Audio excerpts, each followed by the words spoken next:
வணக்கம் உங்கள் singles food factory. இது வரைக்கும் நீங்கள் நம்ம சேனலை சப்ஸ்கிரைப் பண்ணலன்னா மறக்காமல் சப்ஸ்கிரைப் பண்ணிக்கோங்க.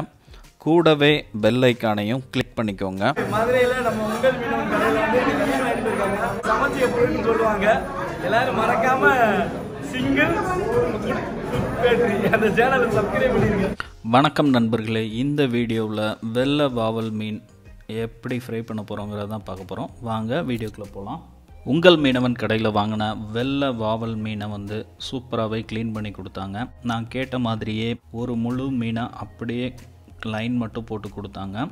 மீதி எல்லாமே ஸ்லைசஸ் போட்டு கொடுத்தாங்க. நான் அதை வீட்டுக்கு எடுத்துகிட்டு வந்துட்டு இந்த மாதிரி தண்ணியில் 2-3 டைம்ஸ் வாஷ் பண்ணிவிட்டு மஞ்சத்தூள் போட்டு அதை நல்லாவே சுத்தம் பண்ணிக்கிட்டேன். ஸோ க்ளீன் பண்ணும்போது பார்த்திங்கன்னா உள்ள எல்லா இடத்துலையுமே மீனில் படுற மாதிரி மஞ்சள் அப்ளை பண்ணி நல்லாவே கிளியராக சுத்தமாக க்ளீன் பண்ணி எடுத்ததுக்கப்புறம் மசாலாத்தூள் ப்ரிப்பேர் பண்ணேன். என் வீட்டில் ஏற்கனவே அரைச்சி வச்சுருந்த வீட்டு மிளகாத்தூள் இருந்தது.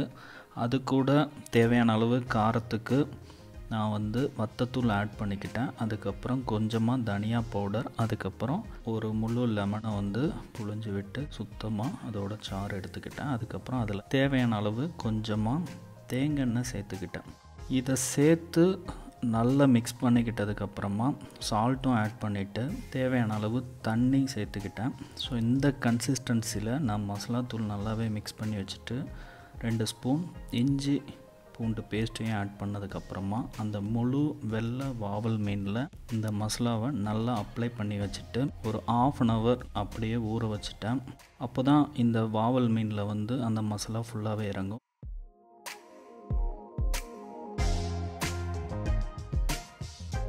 மீதி இருந்த மசாலா நான் மிக்ஸ் பண்ணதை பாருங்கள், அவ்வளோ அழகாக சூப்பர் கன்சிஸ்டன்சியில் எண்ணெய் பிரிஞ்சு வந்து இருக்குது. இந்த மாதிரி மசாலா மிக்ஸ் பண்ணிங்கன்னா சூப்பராக இருக்கும்.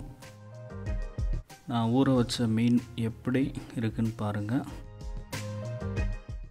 தோசைக்கல்லில் தேங்காய் எண்ணெய் ஊற்றி தான் நான் பொரிக்க போகிறேன். அது போக இது கூட இந்த மசாலா பிரியாமல் இருக்கிறதுக்காக நான் வந்து 2 கொத்து கருவேப்பிலையும் இது கூட சேர்த்து பொரிக்க போகிறேன்.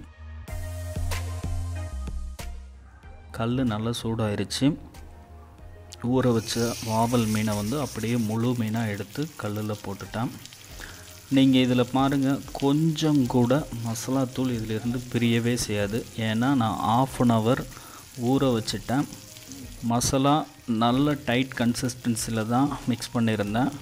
கூடவே கருவேப்பிலை போடுறதுனால நம்மளுக்கு அந்த அளவுக்கு வீடு ஃபுல்லாக புகை வராது. எவ்வளோ அழகாக சூப்பராக ஃப்ரையாக இருக்குது பாருங்கள்.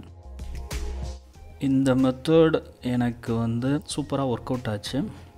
நீங்களும் இந்த முறையில் ட்ரை பண்ணி பார்த்தீங்கன்னா கண்டிப்பாக மீன்லேருந்து மசாலா பிரியவே பிரியாது. அதுபோக உங்கள் மீனவன் கடையில் எனக்கு இந்த மீன் ரொம்பவே ஃப்ரெஷ்ஷாக கிடச்சிது. சூப்பராக 2 பக்கமும் பொரிச்சதுக்கப்புறம் இந்த மீன் எப்படி இருக்குது பாருங்கள். பார்க்கவே அவ்வளோ அழகாக இருந்தது. டேஸ்ட் பண்ணி பார்த்தப்போ சூப்பராக இருந்தது. எங்கள் வீட்டில் எல்லாருமே விரும்பி சாப்பிட்டோம். கண்டிப்பாக இந்த வீடியோ உங்களுக்கு பிடிச்சிக்குன்னு நம்புகிறேன். இந்த வீடியோ பிடிச்சிருந்தது அப்படின்னா சப்ஸ்கிரைப் பண்ணுங்கள், லைக் பண்ணுங்கள், ஷேர் பண்ணுங்கள். மீண்டும் இன்னொரு நல்ல வீடியோவில் சந்திப்போம் நேயர்களே. நன்றி, வணக்கம்.